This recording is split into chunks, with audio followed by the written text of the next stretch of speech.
Is there anybody out there? The lights in the night sky. Sky Watchers. We're watching. We're watching. Did you see that? Here on EngageLife.fm. Hello, everybody. This is your host, Deborah Jane East, for Skywatchers Radio Show. We're watching the skies in North Carolina and skies all over the world. My guest today, I can't imagine that there is anybody in the UFO field that does not know this man, because he is very prominent in his field, and I'll read you a short little bio here. Well, it's not short, but Steven Bassett is an exopolitical activist for ending the 65-year government-imposed truth embargo regarding the extraterrestrial presence engaging the human race. He is the executive director of Paradigm Research Group, which produced the Citizen Hearing for Disclosure in 2013 that presented 40 witnesses from 10 countries at the National Press Club before 6 former members of the United States Congress. He has spoke to audiences around the world about the implication of formal disclosure of an ET presence. His work has been covered by national and international media. He has a degree in physics. He founded XPAC, which is a UFO lobbying group in Washington. He was involved in Dr. Stephen Greer's Disclosure Project. And this year, at the 2014 23rd International UFO Conference, Steven Bassett was given the UFO Researcher of the Year award. And the list goes on. First of all, congratulations, Stevens, for the award. You surely deserved it. How are you doing? Well, I'm fine. It's nice of you to say that. I'm really, the category was Researcher of the Year, but I'm really an activist, political activist. So, but they didn't have an Advocate of the Year award, so I was happy to get that. It's nice to be appreciated, I assure you. In activism, that is the principal currency of payment, appreciation, and it's always welcome. Well, I know a lot of hard work has went into what you're doing, so my first question is, how in the world did you get immersed in the politics of UFOs? Because you could be having a happy retirement right now, so what was it that got your attention? First of all, I don't believe in retirement at all. I never really did. I always thought that, wait a minute, what's that about? But I get your point. It's let's just say that I didn't really find my calling when I was younger and fished around for this and that. But I did get involved in some political activism back in the 70s and late 60s, but I didn't really pursue it. But it reflected my nature, which is that of an activist. So I got a chance to return to that basic nature 25 years later,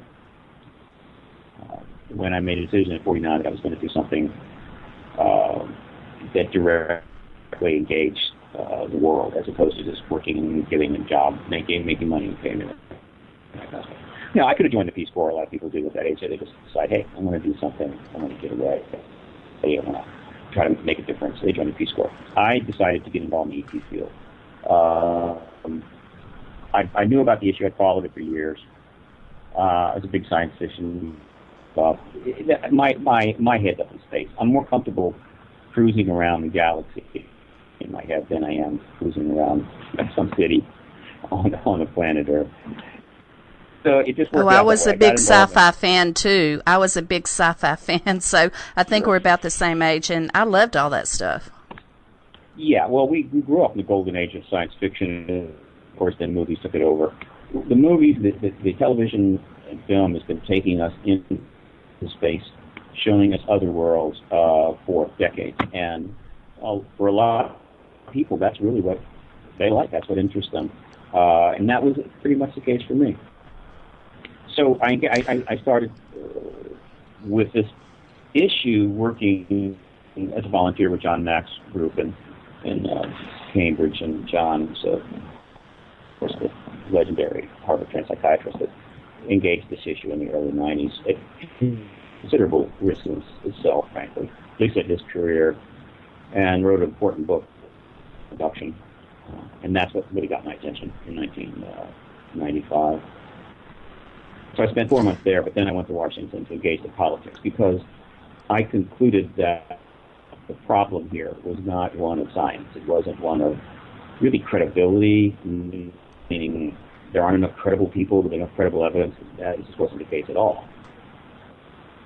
It was an actual government policy, extensively implemented at great cost for 60 years, that was designed to make sure that the acknowledgement of the ET issue by the state would be repressed.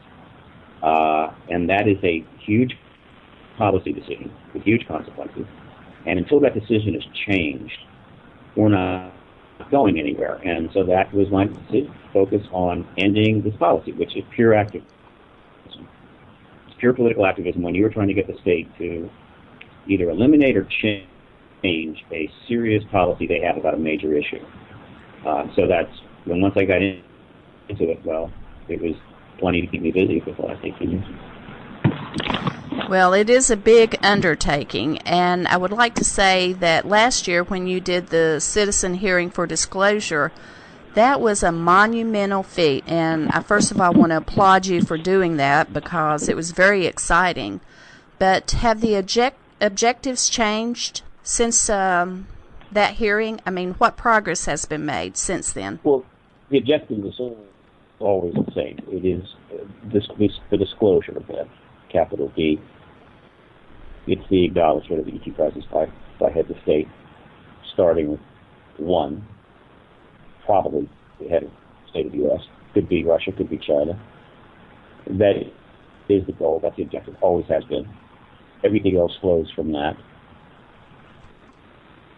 The citizen hearing on disclosure, which was made possible by $1 million production deal with a Canadian backer, the first major funding that PRG has been able to generate, and it's notably came from a Canadian and not an American. I mean, because Canada, the Canadian citizens have not been bombarded with quite as much propaganda or intimidation, or has the issue been as maligned and tainted as it is in the U.S. So there's a lot of people that are more than capable of funding this activism to complete success, but they bought into or buffaloed by the truth embargo and the government's ghettoization of the issue, and so they just don't do it. And I spent it all. These things don't ever come cheap, do they? I didn't think I could do that, and I did. The citizen hearing on disclosure itself cost almost $100,000, and then we did some filming that could go into a documentary at some point. But it was a difficult event, more difficult than I expected. But it is something that I wanted to do for 13 years, and actually had a website up about it as early 2001. But eventually took it down because we didn't get funding. So and the great thing about it is that it happened. Funding came in, we were able to do this at just the right time. Ultimately, to fit into the game plan. The activist game plan that's underway is very thoroughly planned out.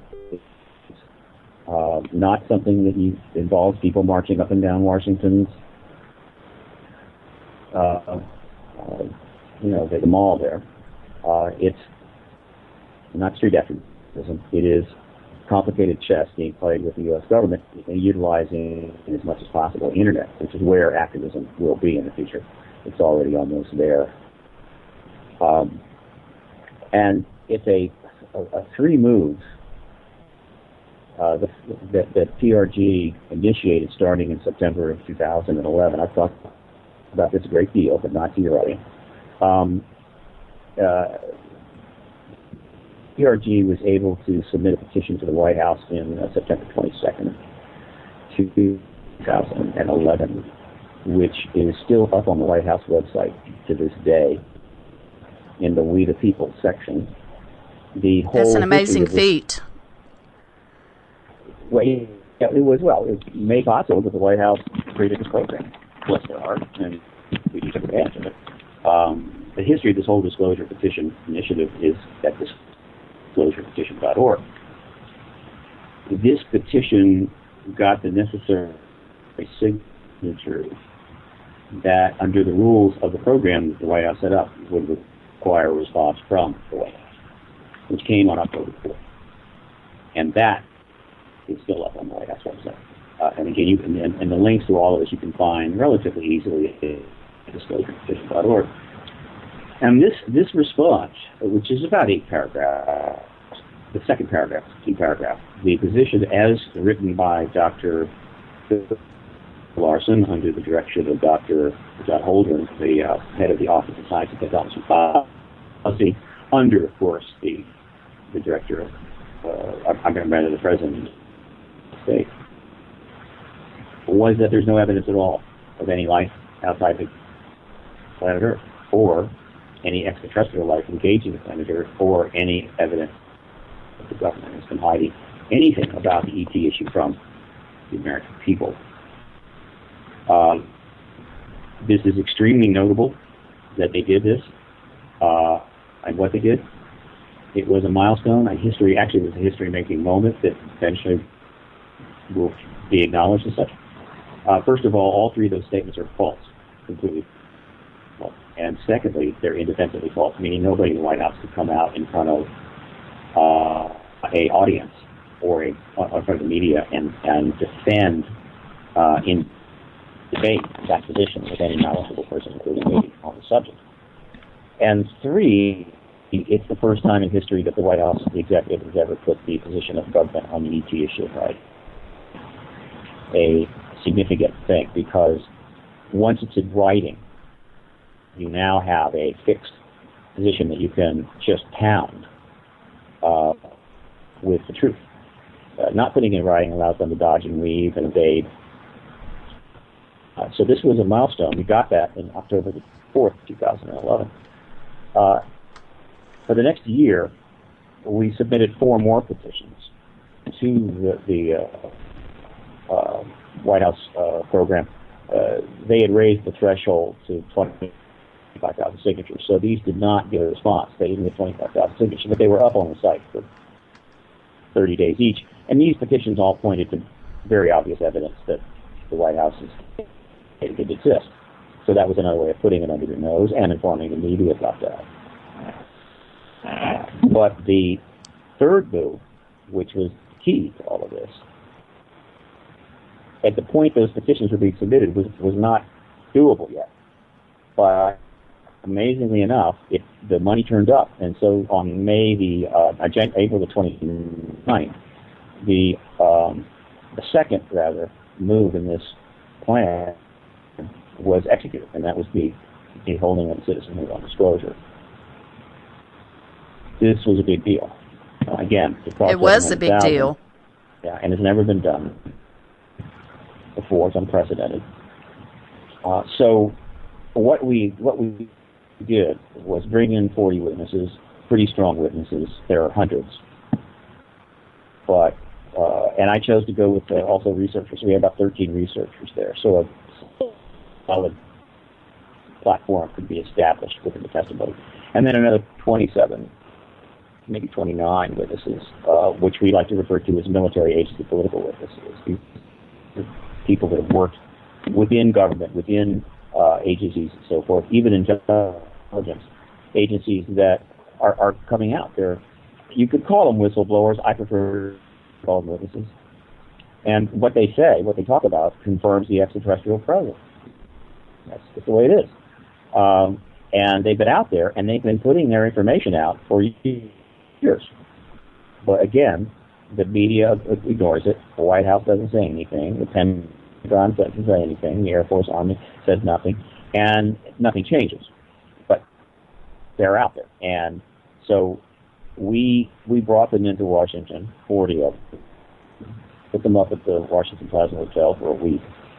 Rented the ballroom of the National Press Club for 5 days and nights. Cost over $100,000.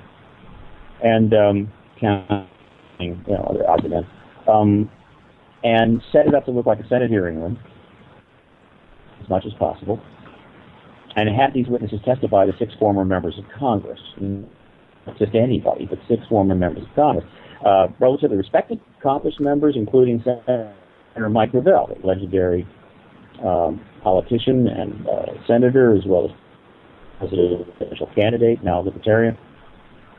The total number of years served in Congress by committee members of the Citizen Hearing on Disclosure is 80 years. So this is not just anything. This is a stuff. And they heard 30 hours of testimony and asked questions for 5 days. More importantly, and I was surprised their questions were very good. They were really, I could tell they were really paying attention. Yeah, well, they know how to hold hearings. All of them have been involved in many of them, and they did and could to themselves just like they would in a hearing, and it went extremely well. So we had probably the most concentrated amount of evidence ever put in front of a camera, in front of media and authority, happened that week, April 29 to May 3. More importantly, we filmed it all in high definition. We also webcast it, so certain politicians, staffers, members of the media who wouldn't be there in person could, in fact, view it in privacy, at their home or office.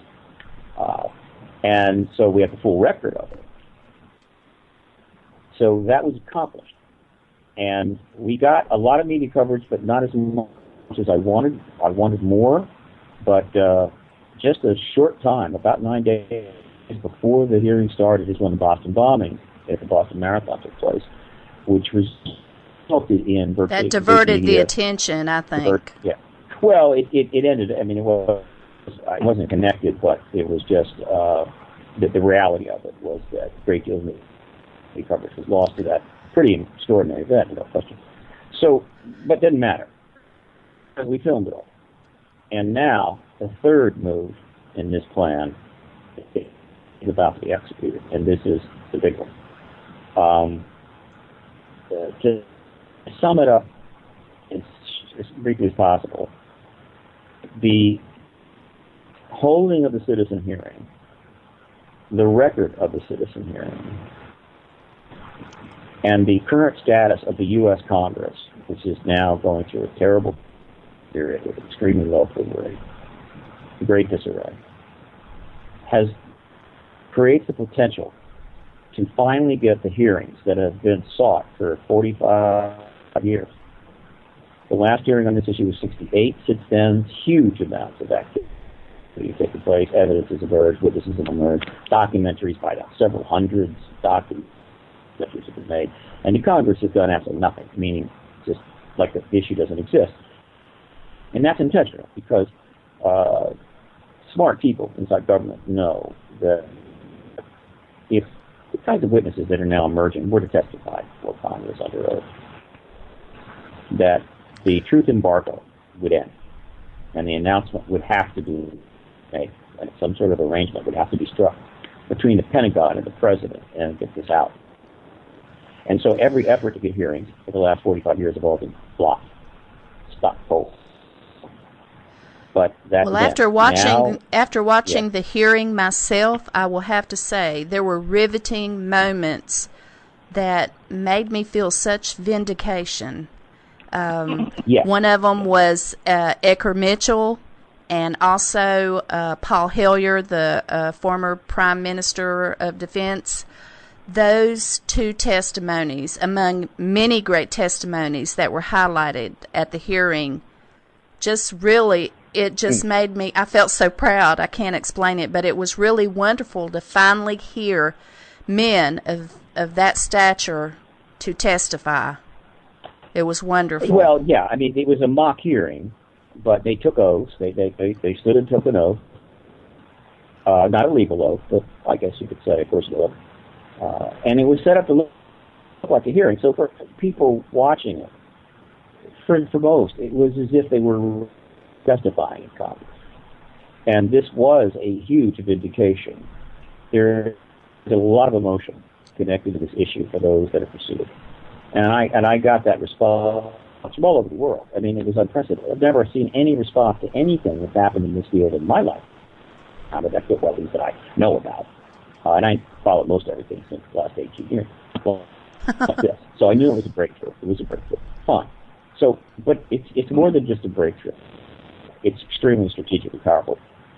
And the reason is that it probably will be the deciding factor in my being able to successfully, PRG, being able to successfully convince at least one committee in the Congress to hold hearings for these witnesses. And of course, if that happens, I'm very confident the truth embargo will end pretty quickly. Now, the reason this is possible is because all right, here's how we're going to make that possible. Let me put it this way. Here's how we're going to work it out. Real simple. Sometime, hopefully, late this month. It's been delayed a couple of times because of funding and editing issues. But a professionally edited, high-definition DVD set, 10 DVDs in each set of the entire 30 hours of testimony, is going to be shipped to every congressional office on the Hill. Prior to that, there's going to be a lot of media done to motivate as many Americans as possible to hit the congressional offices with tweet storms and email storms. And then this is where offices are getting hit with hundreds and hundreds each of tweets and emails by forms now. They don't really use addresses anymore as forms. From constituents requesting something from them. And when the numbers are high, they definitely get their attention. So these things are going to be pouring into Capitol Hill from constituents, meaning people that are in the district or the state of these senators and congresspeople, saying, one, we want you to look at, or we want your staff to look at these DVDs. We want you to look at this information. Two, we want you to meet with PRG's registered lobbyist, Steven Bassett, that's me, to discuss that content. And three, we want hearings for these and other witnesses. And the timing will be that as those DVDs are on their way to Washington, these tweets and emails will be pouring out. And then I will arrive shortly after the DVDs are in place and start contacting selected offices for meetings with their staffers regarding this testimony and the hearings that we want. And the game changer here, I mean, this is just a simple strategy, it's not complex. It's a genius to figure it out. But what changes the equation in our favor is this unprecedented record of the citizen hearing and disclosure. So that when these staffers look at these DVDs, what they are going to see, and I don't know if any other subjects ever done it, is what the hearings would look like. From a political risk standpoint, their fear is, if we hold a hearing, the witness will be crazy, it'll all be a circus, everybody will be embarrassed, I'll lose my job, whatever. They're always worried about losing their job. That's another thing. You're right. Yeah. And so here will be this record, and they'll see their former colleagues listening to tremendous testimony from highly credible people, asking very reasonable questions. Essentially, it just strips all of the risk out of making the decision to hold the hearing, and it's right there in front of their nose. That is the game changer, and that may be what it took to finally allow these people to take this political risk, even in an election year. And so, and then of course the media we're going to hit the media pretty hard about this. So the whole time I'm in Washington, all of May, June, July, pushing for the hearings, the media is going to be covering that. I guarantee it. So it's going to be kind of like a perfect storm swirling around the Congress on this issue regarding hearings. And I might add, it's over 500 of those DVDs you're sending out. It's not just a handful, right?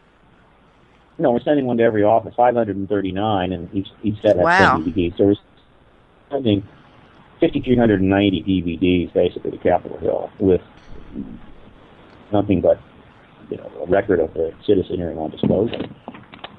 And this will be arriving, and this is also important. All of this will be hitting Congress at a time when the Congress's approval rating and respect from the American people is at the lowest it's ever been. They're really at the bottom. It's very difficult to go any lower. And that is extremely important, because when you're that low, you really haven't got much to lose. You need to go up, you can't go down. You definitely need to go up. And we'll be offering them an opportunity to make history, to do something extraordinary, to help reveal amazing truths, all of which is only going to help their credibility rating and their approval rating. So they really have a huge incentive to listen to the wisdom of holding these hearings, and then they have a record of what it'll be like in front of them. So this is going to be the most comprehensive effort to get hearings ever on this issue, and that's why I think it has a chance to succeed. Now, we've raised some funds, so we've got the DVDs covered, the shipping covered. I've got some of my costs, but we're still trying to raise about another $20,000 to bring in the publicist and have a full-time publicist operating in order to work all the back channels to get me on as many of the talk shows as possible. And before the show ends, I'll let you give out a site for people that want to donate, because it's a very worthy cause, and we want to be sure that we get that in. But one question I wanted to ask you, Steve, is, we've heard about President Nixon, President Eisenhower, even President Clinton asking for UFO information. Why in the world should presidents have to ask for that information? You'd be surprised at how many things the presidents have to ask for. In his farewell address on January the 17th, 1961, the famous final address to the American people by Dwight Eisenhower, he warned of the developing power of the military industrial complex, and he was absolutely right. It was in the process of growing to extraordinary size, scope, vast, and more importantly, hugely secret. So between 1947 and present time, the U.S. within the U.S., created what I call a secret empire. The Soviets did the same thing with their own special characteristics, but we matched them, in fact, surpassed them. And this huge secret empire is now operating, a very good, significant part of it is operating completely apart from political oversight. It's secret. It's like, if something is secret, you certainly can't oversee it, can you? And they figured that out, right? It's like if there's a project going on and the Congress knows there's a project going on, and we have to tell the Congress, well, we can't tell you about it. That's a problem, because, well, yeah, there's a project going on and you can't tell me about it, and I'm a senator, I'm a congressperson, whatever, or I'm the president. Well, damn it, you are going to tell me about it. So they figured out, wait a minute, why don't we just create a whole bunch of secret stuff they don't even know exists? So now we don't even have to ask any questions about it. This commonly referred as unacknowledged special access programs, USAPs, but there's probably other names. It is not what the founding fathers had in mind. It has gone way too far, and we're starting to see this emerging. I mean, we're getting information and hints about how vast it is all the time. It's only beginning. It's the tip of the iceberg. So this vast secret empire, which is run by and large, American people with good intentions, national security and all that, protecting the country. They didn't build it. They're just working there now. It kind of grew on its own, though there certainly there's some logistical planning involved. Is the greatest threat to the American Republic in the world. It's greater than Russia. It's greater than China. I mean, obviously, we have a nuclear war. That's the end of the republic. It's the end of everybody's republic. But in terms of the practical terms, it's the greatest of the republic. And the ET issue is right in the heart of it, in the center, in the middle. It's the crown jewel of the secret empire.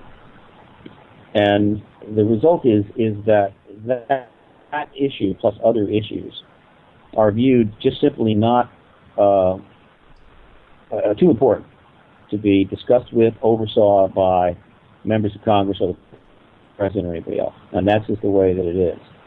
So the effect is to weaken the presidency, to diminish the presidency, to embarrass the presidency, embarrass the Congress, and undermine credibility. Because the American people can just sniff, they can smell this disenfranchisement of the political oversight process. And that just helps the American people feel even more contempt for the Congress and so ready to show contempt for the president, whose approval ratings generally are much higher than Congress, certainly now, but easily fluctuate and go down at any time. All of this is bad. This is all bad. And everybody knows it. And there are very few people in the United States that think our political structure are operating properly or are in serious decline, or the country is in decline in many areas. How far that decline is going to go, what the consequences will be, we still don't know. But that well, hold that thought, Steve. We're going to hold that thought. We're going to take a short commercial break, and we'll be right back with Steven Bassett.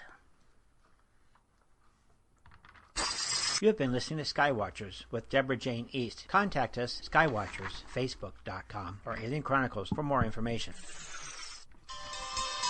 Thank you for being a part of the Engaged Life family. Welcome home. Looking for a good time? ModernLovebooks.com. The one place to find that special book for that special time. ModernLovebooks.com. And thank you for being a part of the Engaged Life family. Welcome home.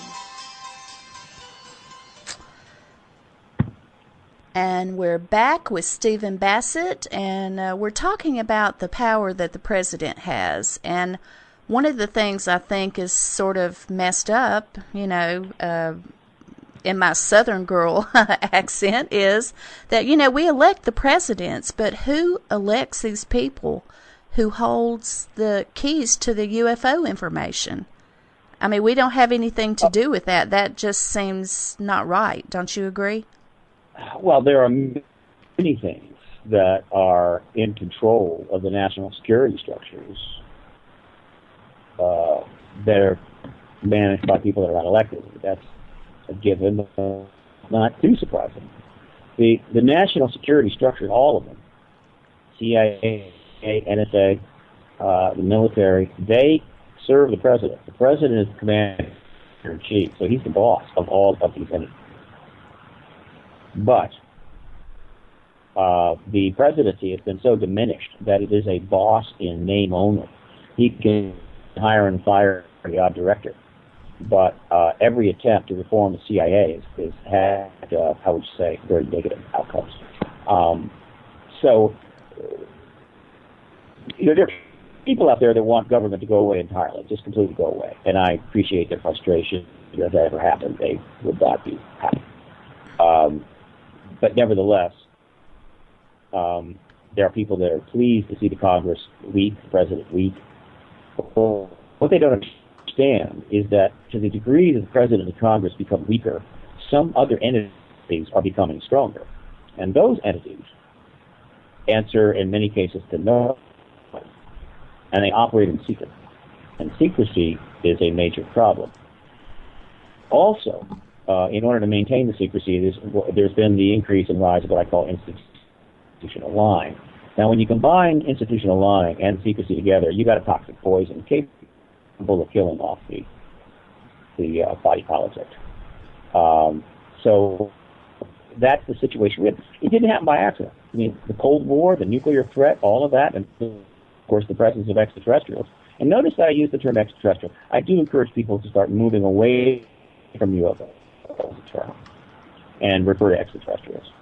Not ufology, but extraterrestrial development research, not UFOs, but extraterrestrial craft.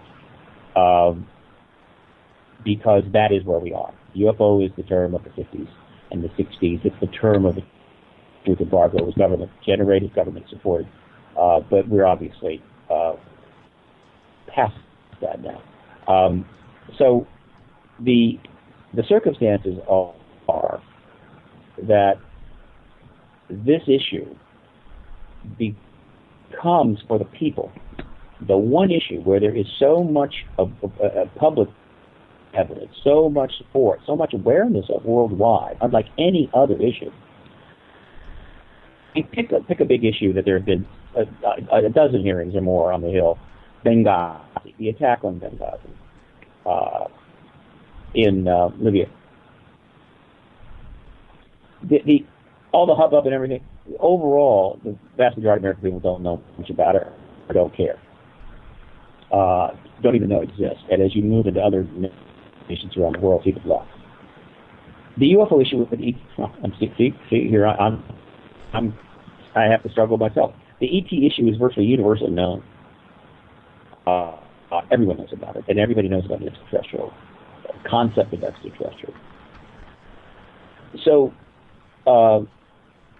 that issue, because of that vast awareness and because of the huge import that it has, is the only lever big enough, long enough, as Archimedes would say, to move the world right now, to move or impact the national security state, the secret empire. Nothing else is capable of breaking or opening that door. Nothing. Every attempt so far has been just completely stopped.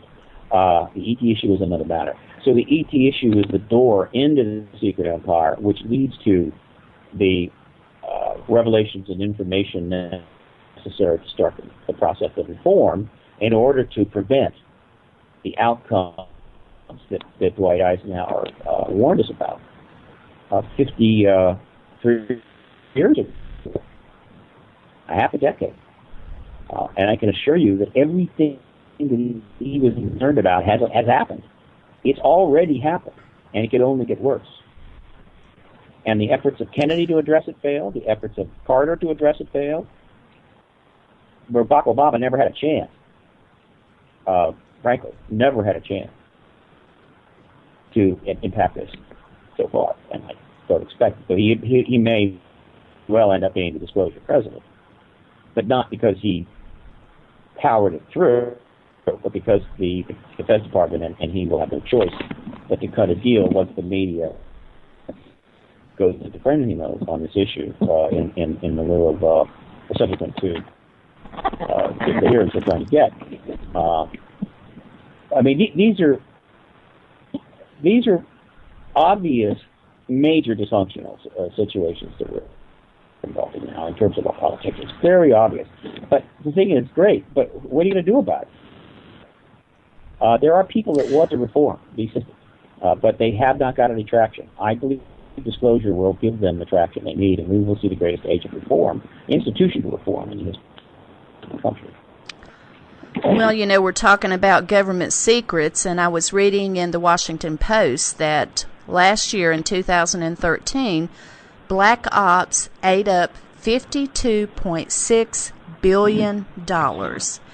And that the 5 agencies, I think you mentioned a couple of them, Central Intelligence, National Security Agency, National Reconnaissance Office, National Geospatial Intelligence, and the General Defense Intelligence Program are the 5 agencies that are in the top running that, you know, have the most expenditures, but that they remain unable to provide the President or Congress with an accounting of how the funds are spent on a range of national security threats. Now, that's another instance, that it is intentional. Yeah, it's that's the way it's set up. That's the known bull. I assure you, the amount being spent in the secret empire is a hell of a lot more than $52 billion a year. A lot more than that. But that's at least, I'm glad that even that is being mentioned.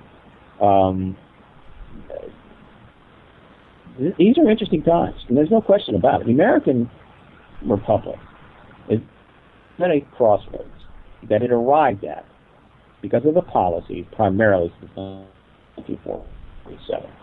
Not the policies of World War II, though every war creates the basis for the next war, we know that, and it's been nothing but war for 10,000 years within human society. And we're weary of it, God knows, and we have a better record of it than any other previous generations. And the vast majority of people want this to stop, want this to end, this endless, what we call permanent economy. They want it to end. But they don't know quite how to do it. They don't know how to reform the system to stop this process. But the fact is that, like a lot of things, it has to get bad enough to force a response, and that's what's happened since 1947. We've just well, seen, you were talking about war. I saw today that the Navy has a new weapon called a rail gun. I don't know if you heard about that, but it goes 7 times the speed of sound, and it can travel from Washington to Philadelphia in 3 minutes. I mean, is that something that did money for that come from Black Ops? I mean, if it did, then coming out and showing the world about it, that sort of defeats the purpose. I don't think that's considered a Black Ops program. But we do spend more money on our defense and our military than virtually all the rest of the nations combined, including China combined. And it's not clear what we're defending ourselves against. So that's a very good point. But of course, all this money is going into the hands of a lot of defense contractors, which gives them a massive incentive to support this system. And this is the military intelligence complex. But he really should have said industrial. He should have said military-industrial intelligence complex. It's all three, really. But I don't know if he could do that, because it would have offended the intelligence agencies, and he didn't want to do that and create a problem at that time.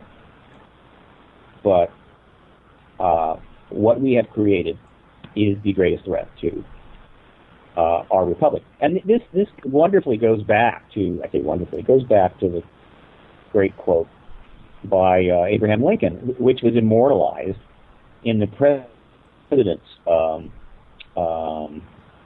do you call it down there at Disneyland?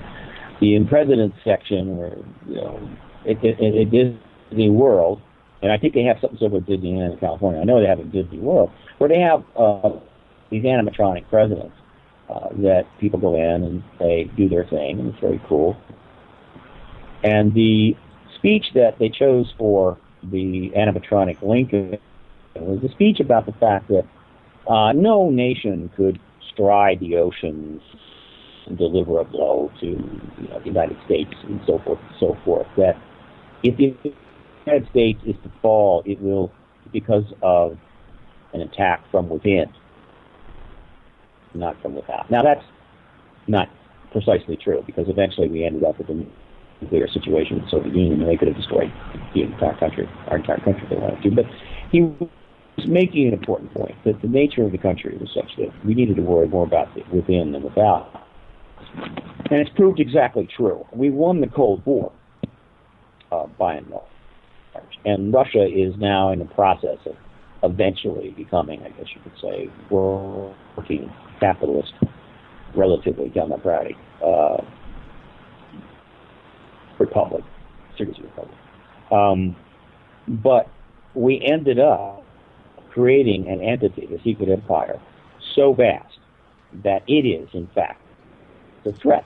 And all of the NSA stuff that's coming out with Snowden and all these other revelations, which are just the beginning, it's just the tip of the iceberg. I can assure you that everything you've heard about abuses of power and secrecy that have come out just from Snowden and stuff is just the beginning.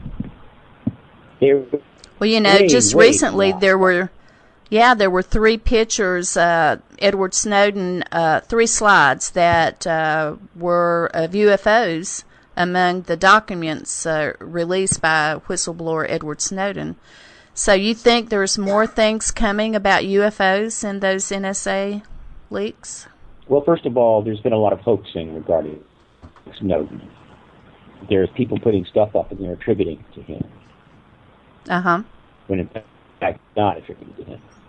And that's a problem. But so I don't believe that Snowden has really done anything or produced anything yet, or documents have produced anything that is significant impact on the ET issue. But there are those that are eager to see or use this new scandal to push the issue. I get it, but it's possible that there's ET-related stuff in the vast amount of documents that have not even been looked at. So it's possible. But the ET issue is classified higher than anything else in government, and I don't think Snowden could have had access that deep, even if he had plenty of access. We'll see. But what's coming out of itself is simply confirmation that the use of secrecy as a means of control and power has gone completely overboard. And so this idea that the government would not take draconian actions to maintain a truth embargo on ET issues now can't be dismissed anymore, and people would dismiss it as well. They would never go that far. Of course they would. Well, if there are people who want to come out with information, the United States wants to prosecute Edward Snowden, they must be a little bit terrified about, coming out with evidence. Have you ever received any threats or been told to remain silent about your public disclosures on extraterrestrial stuff? No, I haven't. But I'm not into Snowden, and he's clearly shaking the tree really hard. And in general, whistleblowers are getting jerked around. We pass these laws that are supposed to protect them, and then when they come out, they don't want to get the protection. It's almost like they're being baited to come out. Oh, we just passed the Whistleblower Act. Yeah, you're okay now. Come on out. And then you come out and pound on. Yeah, that's the way it's been. And, it's a trick. And, we're a long ways from being able to properly address that. This is, again, I can't emphasize that, and this wasn't the case really when I entered the field in 1996, but the rest of the country is starting to catch up to the implications of the secret empire, aside from the ET connection. And it's just helping to confirm what those that have been pursuing the ET issue for so long have been saying for a long, long time. Folks, massive secrecy, massive manipulation, massive propaganda, disinformation across a broad spectrum of issues. You're being jerked around, played for chumps. You need to wake up, or you're going to lose your country. But I'm dealing with there's alarming amounts of disinformation. I don't even like to get on YouTube because there's so many fake videos. It's just like people have nothing better to do, I guess. It's terrible. Well, I would go on YouTube. I think it's important to look at these hoaxes and look at this stuff, because if you don't look up a filter system that will allow you to be able to take it the best you can, parse which is worth your time and which isn't. Look, it's human nature to hoax, and the internet makes hoaxing easier than it's ever been, and it's not going to go away. If I could snap my fingers and eliminate all human hoaxing on this issue, it would be huge, because right away, everything that was coming forward would be of a higher quality and very powerful. But human hoaxing is a problem. But just as it's easy for some high school kid to create an ET hoax, the government can do it 10 times more powerfully. And so there's no question in my mind that the government's using the internet to interject this information now. It's the internet is the greatest networking tool in history. It's the greatest information conduit in history. It's also the greatest disinformation tool in history. It is two-edged sword, and not surprisingly, all great technology is. And so they can pump out disinfo to water things down, pollute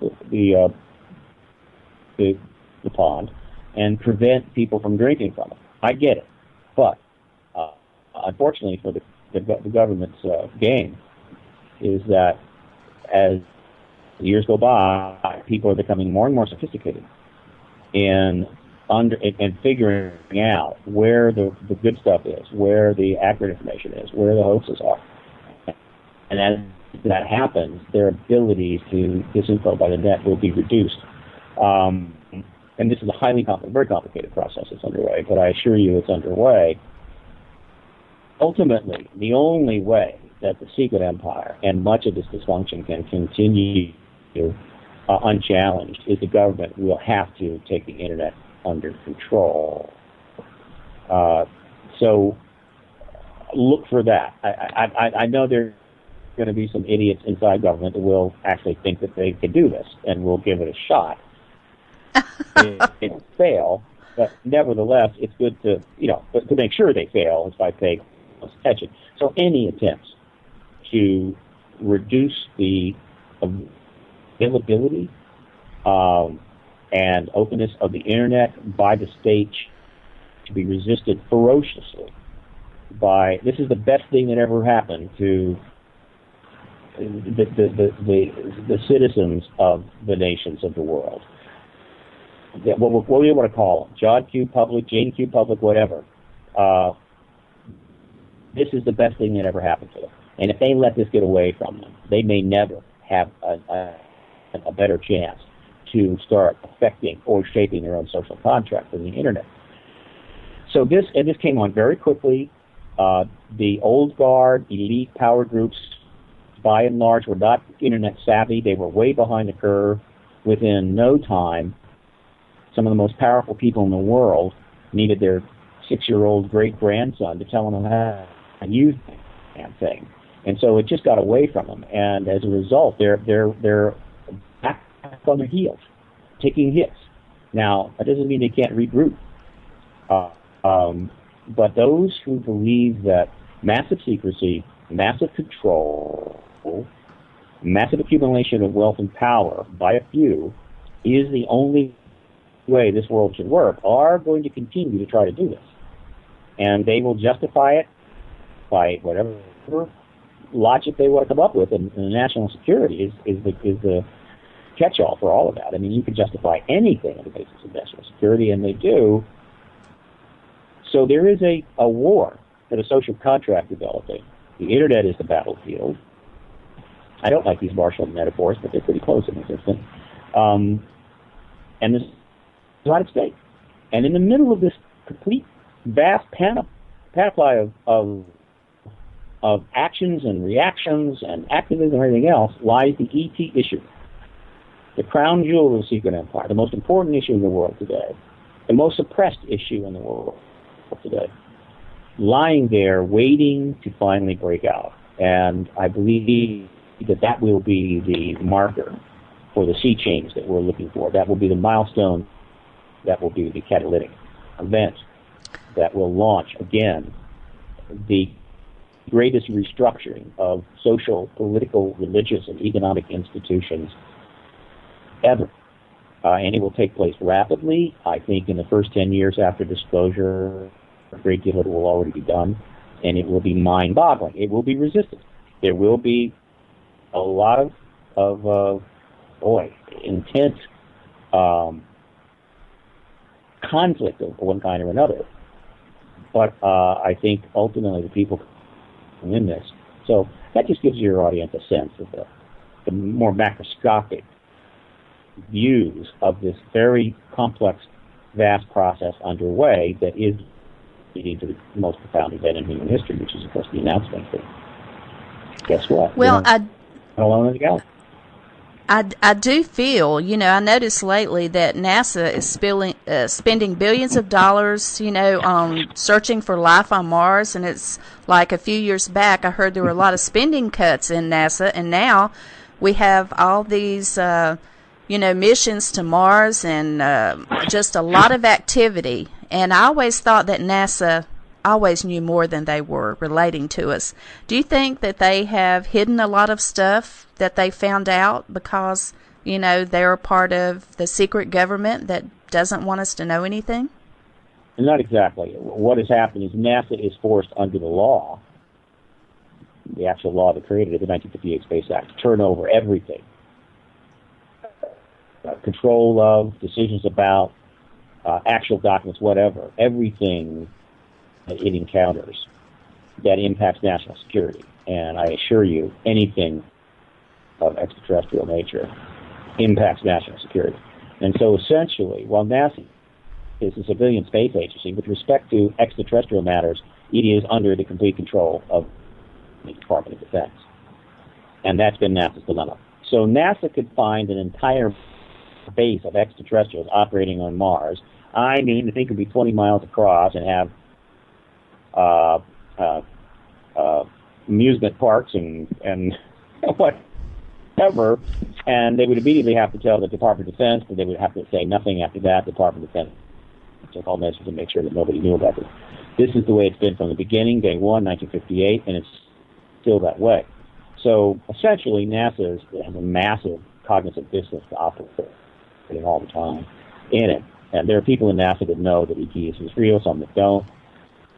There are probably a few people in NASA, including the director, that do know, and one of their jobs is to make sure that the National Security Act mandate is maintained. That NASA can do nothing that would endanger or impact the truth embargo, the policy of the government that people will not be told the truth about extraterrestrials, and that is still the policy, and it's enforced. I think strongly enforced. So do I blame NASA? Not so much. NASA is one of the great victims.